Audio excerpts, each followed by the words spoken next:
Bueno, continuando con la exposición de Alberto, lo que me he presentado antes, mi nombre es Analia López, trabajo en el Instituto Tecnológico de Galicia y bueno, somos uno de los partners junto con Ecohidros SL, que es mi compañero de mesa hoy aquí, Alex Mona, promotores y ejecutores del proyecto ROEN Plus. Decía, continuando con su charla, que ha expuesto muy bien la problemática y los diferentes estadios de actuación ante la eutrofización. El proyecto ROEN Plus, como decía en un inicio, es un proyecto de actuación sobre las causas, es un proyecto de prevención, es un proyecto que intenta aportar herramientas preventivas y que ayuden a una mejor gestión de la problemática antes de que se produzca. Vale, entonces yo haré hincapié sobre todo en la tecnología porque como decía, es un pilar fundamental en las soluciones que estamos desarrollando junto con Ecohidros. Y después del café, pues Alex hablará de la solución más desde el punto de vista limnológico. Vale.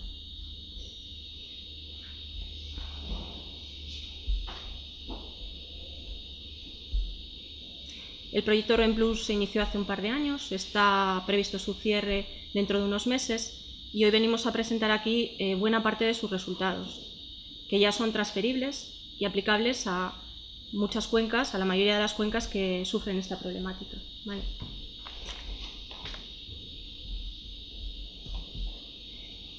Voy a presentar brevemente el reto, aunque ya lo ha explicado muy bien Alberto, pero bueno, de qué partimos para diseñar la solución ROEN Plus, los resultados a los que hemos llegado hasta la fecha, que como decía ya son aplicables, transferibles, y bueno, me centraré fundamentalmente en el despliegue tecnológico realizado en Cuerda del Pozo, que como decía es uno de los embalses, para aquellos que no lo conozcan, es un embalse de tamaño medio, podemos decir, ¿no, Alex?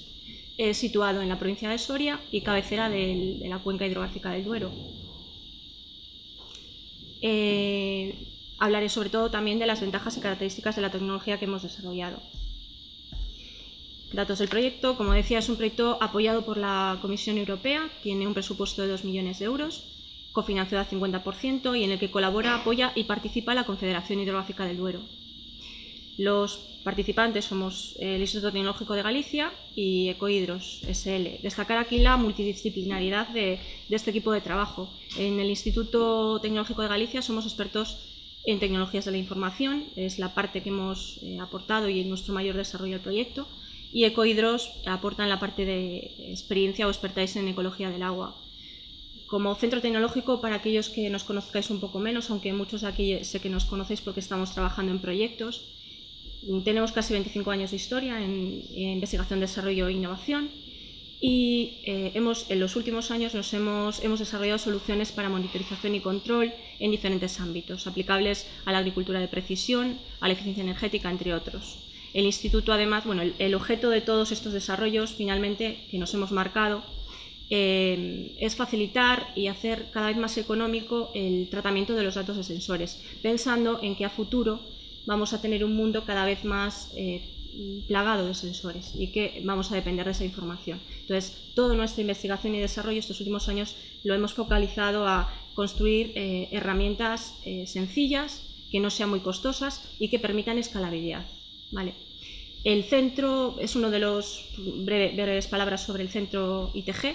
Está situado en La Coruña y es uno de los centros certificados, reconocidos por el Ministerio. Hay 6 centros en Galicia, ITG es uno de ellos, y aparte de las tecnologías de información, que es una de las líneas estratégicas de investigación y desarrollo, también trabajamos en eficiencia energética y sostenibilidad en la construcción. Son 2 áreas estratégicas. Vale. Ecohidros lleva 25 años en todo lo que es ecología del agua y bueno, es una pyme que conocimos hace muchos más años de los que lleva el proyecto ROEN Plus iniciado y que bueno, tiene una marcada cultura innovadora. Es por ello, fruto de ello, ha salido esta iniciativa y otras anteriores que además hemos trabajado con ellos para desarrollar tecnología de monitorización. Tenemos una alianza estratégica que va más allá del propio proyecto. ¿Vale? El enfoque del problema, quería empezar con él, aunque lo ha descrito perfectamente Alberto. Partimos de que, como ha explicado, la eutrofización es un problema complejo, es un problema cuyas causas son numerosas, los procesos y presiones que intervienen son complejos y muy dinámicos. Es decir, hoy tenemos unas causas, pero el cambio climático o usos del territorio pueden cambiar, entonces al final todo acaba afectando a este proceso. Vale, entonces sí que hemos encontrado que los programas clásicos de seguimiento y de redes de control actuales pues resultan poco eficientes para atacar la problemática a la hora de prevenir.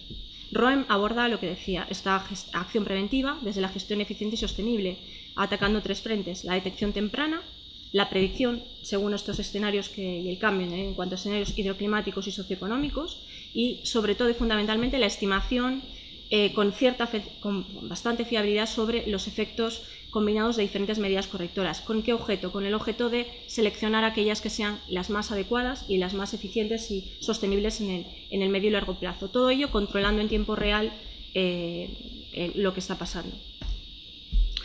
Con este enfoque, los objetivos que plantea el proyecto van en 4 frentes. Podríamos decir que en una primera fase se plantea un diagnóstico del estado trófico de lo que sería la masa de agua a estudiar. En una segunda fase, con todo este estudio bien realizado, pues habría una fase que llamamos de reacción temprana, en la cual se implementa un sistema de alerta por riesgo de toxicidad. Tercera fase, pues pasaríamos a la predicción estratégica, con todos estos datos y con todo el estudio que se ha realizado. Estamos trabajando en el modelado de todos estos agentes que hemos comentado y que intervienen en el proceso para poder permitir una predicción fiable a medio y largo plazo, simulando pues, tanto el comportamiento del embalse como de todas aquellas masas de agua que drenan al embalse, por ejemplo ríos y en definitiva la cuenca.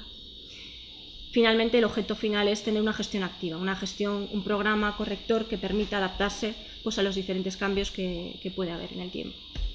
La solución completa tratamos de esquematizarla en este diagrama de bloques y los elementos centrales serían el modelado de embalse, el modelado de cuenca, estamos trabajando en estos modelos, y todos los elementos que intervienen y se interrelacionan para poder construir estos modelos de manera eficiente.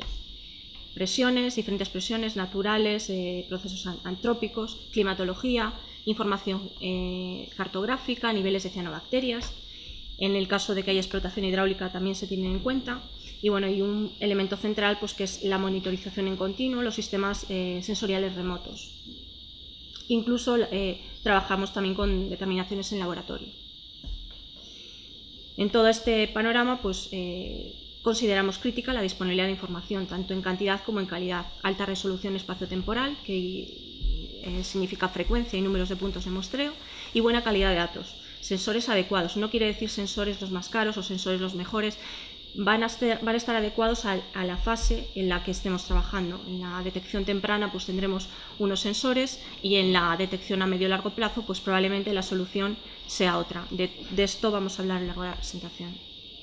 Con estos requisitos, pues la tecnología y el desarrollo que hemos abordado dentro del proyecto le hemos marcado pues, 3 grandes objetivos: que sea flexible, que sea autónoma y que sea fácilmente escalable. ¿Vale? ¿A qué nos referimos? Pues a que la diversidad de fabricantes de sensores, que hay muchos y muy buenos en el mercado, sean compatibles con el desarrollo técnico. Es decir, si un día tenemos un sensor específico y encontramos otro en mercado que se ajusta mejor a las necesidades, ese cambio que sea totalmente sencillo y no tenga un coste ni un trauma en toda la arquitectura que hemos diseñado.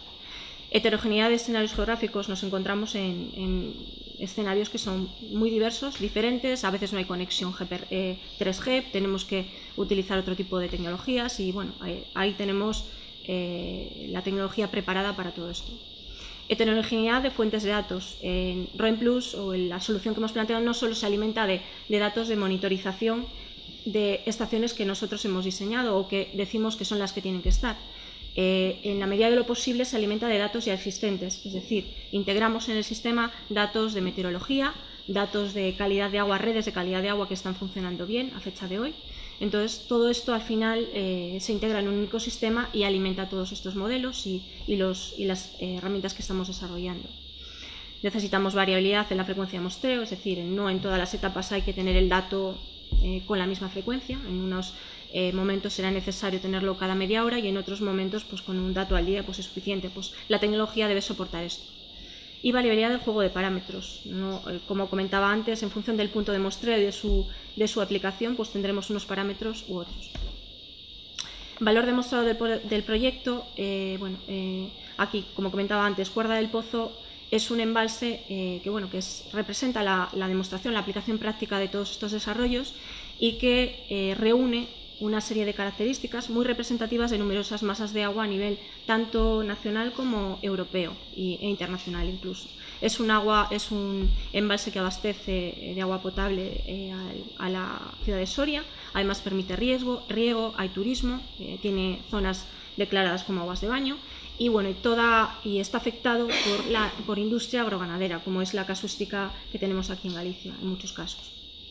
En cuanto a resultados que hoy les podemos presentar aquí, y son buena parte ya de los resultados del proyecto ROEN Plus, hemos desplegado ya la red de estaciones, sistema de monitorización del proyecto, tenemos en marcha el sistema de información y ahora mismo, como hitos, que ya podemos decir, estamos controlando el nivel de cianobacterias en el embalse y en las zonas declaradas como puntos críticos en algunas zonas de aguas de baño. Estamos modelando, a su vez, esto hablaríamos aquí de lo que es la detección temprana y en la línea o en el objetivo de predicción y gestión a largo medio plazo, estamos trabajando ya en el modelado de esos datos para tener esa predicción. ¿Con qué objetivo? Pues en unos meses tener ya totalmente parametrizadas y calibradas estas alertas por riesgo de toxicidad y los modelos operativos y calibrados para el entorno de Cuerda del Pozo. ¿Vale? Y ya paso ahora a lo que decía, a explicar el despliegue tecnológico. Las siguientes transparencias, algunas ya serán un poco técnicas, pero solo entraré en el detalle suficiente para explicar las ventajas de la tecnología. Antes de desplegar la tecnología se ha partido del concepto de masa de agua que define la DMA y que es empleado en los planes hidrológicos. ROEN Plus además utiliza una unidad de gestión a la hora de decidir dónde ubicar los puntos críticos de muestreo, optimizada en función del aporte de nutrientes. Entonces se ha dividido la cuenca y toda la masa que afecta al embalse en lo que denominamos subcuencas operativas que drenan al embalse y serían zonas homogéneas en cuanto a la aportación de nutrientes. Como bien comentaba antes Alberto, es un elemento crítico a tener en cuenta a la hora de estudiar la problemática. La metodología, determinación de esas unidades de gestión, eso básicamente es la sectorización o división en cuencas operativas, determinación de los puntos críticos de control, donde vamos a ubicar las estaciones y según su aplicación, y la determinación de los parámetros que debe contener cada estación. Este es el despliegue que tenemos, uno de los que hemos hecho varios, es un ejemplo. Aquí no se ve el detalle total, pero se ven las distancias de las estaciones que hemos ubicado. Vemos aquí una estación principal que está ubicada en el embalse. Vemos un par de estaciones que denominamos de cianobacterias. Voy a explicar ahora el detalle de cada una de ellas y su aplicación, que están ubicadas en zonas de agua de baño. Y vemos un par de estaciones, por ejemplo, en ríos que llamamos tributarios. ¿Vale? Además, hay una serie de estaciones de nivel, de caudal, estaciones meteorológicas que complementan a lo que es la red pública de meteorología y que ahora voy a explicar un poquito más el detalle de todo esto. La estación principal, en principio, es una estación completa situada en el embalse y que, además de proporcionar alerta temprana, que ahora mismo lo está haciendo y lleva un tiempo realizándolo, incorpora también todo tipo de sensores para la detección de nutrientes, la medida de nutrientes, y todo lo que serían sensores básicos de agua, de medio ambiente, de temperatura ambiente, etcétera, etcétera. Su objetivo, diagnóstico precoz, pero también estudio del estado ecológico de la masa de agua y alimentar esos modelos que comentaba antes. ¿Vale? Las estaciones de tributarios, comentaba, son estaciones pensadas para ubicar en ríos y sus vertientes. Su objetivo principal es controlar esa entrada de nutrientes al embalse, ¿no? Están situadas en puntos estratégicos de los ríos que afectan al embalse y sus parámetros fundamentalmente son más sencillas que en la estación anterior. Son parámetros básicos de agua y sobre todo nitratos, carbono orgánico, sólidos en suspensión. ¿Vale? Las estaciones que hemos llamado de cianobacterias serían estaciones que ahora mismo estarían indicando ya una alerta de eutrofización o de riesgo potencial de toxicidad. ¿Cómo lo hacen? Hemos dotado de un juego de sensores que permite conocer la biomasa de cianobacterias en el punto donde están tomando datos y a partir de ahí tenemos una escala implementada de riesgo de toxicidad. ¿Vale? entraremos en la ponencia posterior, después del café, os enseñaremos el sistema de información también y cómo se generan estas gráficas y los resultados que tenemos. Otras estaciones, como decía, que complementan este modelo son meteorológicas, vienen a complementar la información que ya tenemos de la red pública y se utilizan para las condiciones de contorno de los diferentes modelos que se están desarrollando. Las estaciones de nivel, por ejemplo, también complementan, son información necesaria para el modelo hidrológico de Cuenca, y hemos también desarrollado alguna estación portátil en aquellos puntos donde se necesita un muestreo, pero no es un muestreo, una monitorización en continuo, y que además su juego de sensores puede ser totalmente configurable y variable. En cuanto a las características propiamente ya más de arquitectura o diseño de por qué hemos desarrollado y con qué características hemos desarrollado la tecnología que está detrás de estas estaciones y el sistema de información, os voy a contar unas características sobre todo principales. No voy a entrar en todos los detalles de técnicos, pero cualquier pregunta, cualquier interés a mayores, pues estamos a su disposición. Los pilares tecnológicos de la red de monitorización pues son la parte hardware, que está constituida por las redes o estaciones de monitorización en continuo, y el sistema o el software, los servicios de comunicaciones para acceder a esa información, que hemos llamado GIS-Web. GIS-Web porque está basado en tecnologías web, como muchas otras aplicaciones que se utilizan hoy en día, y en modelos de datos geoespaciales. ¿Vale? La arquitectura de comunicaciones, tenemos un esquema muy simplificado aquí a la izquierda, que pueden ver, y que está basado fundamentalmente en la conexión mediante diferentes estándares radio. En donde hay cobertura 3G, pues podemos utilizar esa cobertura; donde no la hay, somos capaces de constituir redes que llamamos redes de sensores inalámbricas, donde no es necesaria una conexión GPRS, sino que entre ellos los nodos se comunican. Los puntos rojos serían las estaciones, se comunican entre ellos, y a un nodo central le transmiten la información, y a partir de ahí, donde hay cobertura, podemos transmitirla a Internet y finalmente al centro de control. El esquema de aquí sería de la derecha, es un esquema un poco más de detalle, en donde están los diferentes elementos. Están representadas diferentes masas de agua que pueden ser controladas a la vez en el sistema, soporta esta multientornos. Todo ello en una arquitectura, como decía, Internet.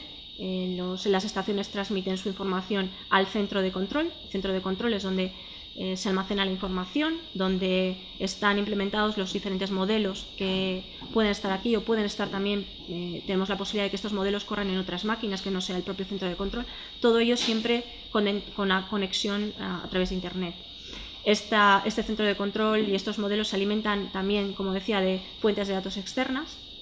Y finalmente esta información, ¿cómo llega al usuario final? El usuario final lo único que tiene que tener es una conexión a Internet y un acceso autorizado a estos datos. También las propias estaciones funcionan como dataloggers, permiten el almacenamiento de información. Ante cualquier fallo de comunicación, esa información está ahí, y en cuanto se recupera la comunicación es accesible. Entraré un poco ahora en el detalle de lo que sería una estación típica, y que el resto de estaciones tienen un diseño similar. Esta es una estación de cianobacterias, pero como decía, las otras siguen un esquema similar de diseño. Todas ellas tienen su interfaz o parte emergida de superficie y una parte sumergida. Están conectadas por cable electromecánico de altas prestaciones. En la parte de superficie pues tendríamos la parte visible, que son las antenas, los paneles solares en este caso, aunque permitimos otro tipo de fuentes de alimentación, otro tipo de fuentes de energía para alimentar el sistema. Y en este caso pues tenemos una estación meteorológica que se puede ver aquí, pero se pueden conectar otro tipo de sensores. La parte que no se ve, que está dentro de esta parte amarilla, que es también parte emergida, estaría un cuadro de control, que es en el cuadro donde está situado el módem, el GPS, la localización de las estaciones, LEDs de estado, baterías, etc. En la parte sumergida tenemos los sensores que tienen que estar en contacto con el agua, ¿vale? Y un elemento principal que ha sido uno de los grandes desarrollos del proyecto, donde hemos focalizado muchos esfuerzos para tener cumplir esos requisitos que decía al principio, de flexibilidad, autonomía y coste eficiente, ¿no? Le llamamos el DAC. DAC es una nomenclatura que utilizamos que se refiere a un dispositivo de adquisición de datos, y funciona además como data logger. Este dispositivo es el que permite concentrar y acceder a todos los datos de los sensores que están en el agua, independientemente del tipo de fabricante. Tenemos implementados mecanismos que facilitan esa integración en este dispositivo. y bueno, tiene unas prestaciones que comento ahora en la siguiente diapositiva, que lo vean un poco más en detalle. En cuanto a la parte externa, totalmente resistente, robusto para el medio en el que está situado, y la parte que hemos desarrollado en la parte electrónica, básicamente es una placa microelectrónica que hemos dotado de toda la versatilidad, potencia e inteligencia necesaria para cumplir con lo que nos hemos marcado de inicio. Admite hasta 16 sensores analógicos, digitales, es compatible con múltiples fabricantes, fiabilidad en cuanto a mecanismos para recuperación de errores, potencia en cuanto a microcontroladores. Esto son características que controlamos y que tenemos ahora mismo disponibles y que ya estamos probando y hemos implementado en las estaciones del proyecto. ¿Vale? Valor añadido, simplemente los diferentes subsistemas de este elemento que comento aquí. Procesado, tiene un subsistema de procesado en el que hemos trabajado especialmente el bajo consumo. No tiene que estar el dispositivo funcionando ni todos los sensores mostrando cuando no sea necesario, por lo tanto trabajamos modos de tenerlo dormido, por decirlo de alguna forma, en donde no consumiría energía. Es un sistema de sensorización. Destaco aquí solo las características más importantes y que tienen que ver con las ventajas del desarrollo. Es totalmente adaptable al sistema de muestreo y podemos configurar un muestreo y en unos días o en un rato remotamente, tanto remotamente como conectándonos al propio dispositivo, podemos cambiar ese sistema de muestreo. Y sobre todo hacer hincapié en que técnicas de gestión de estos sensores hemos trabajado mucho en la estandarización para lograr esa independencia. ¿Vale? Vamos a presentar aquí buena parte de sus resultados, que ya son transferibles y aplicables a muchas cuencas, a la mayoría de las cuencas que sufren esta problemática. ¿Vale?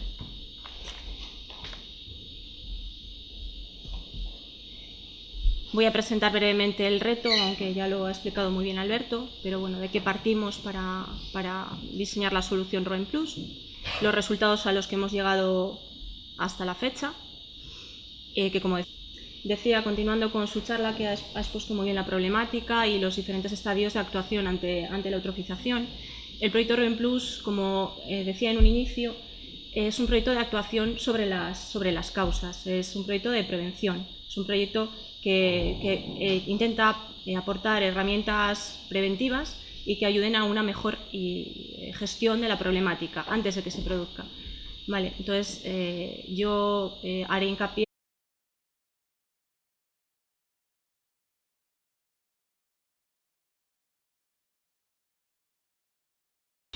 Continuando con la exposición de Alberto, lo que me he presentado antes, mi nombre es Analia López, trabajo en el Instituto Tecnológico de Galicia y somos uno de los partners junto con Ecohidros SL, que es mi compañero de mesa hoy aquí, Alex Mona, promotores y ejecutores del proyecto ROEM Plus, que sobre todo en la tecnología, porque como decía, es un pilar fundamental en las soluciones que estamos desarrollando junto con Ecohidros. Y después del café, Alex hablará de la solución más desde el punto de vista limnológico. Vale.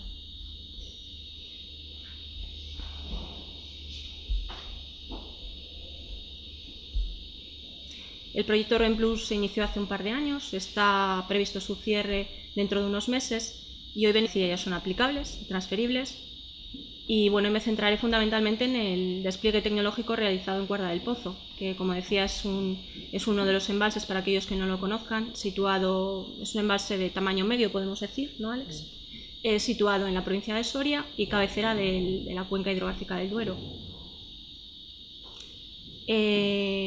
Hablaré sobre todo también de las ventajas y características de la tecnología que hemos desarrollado.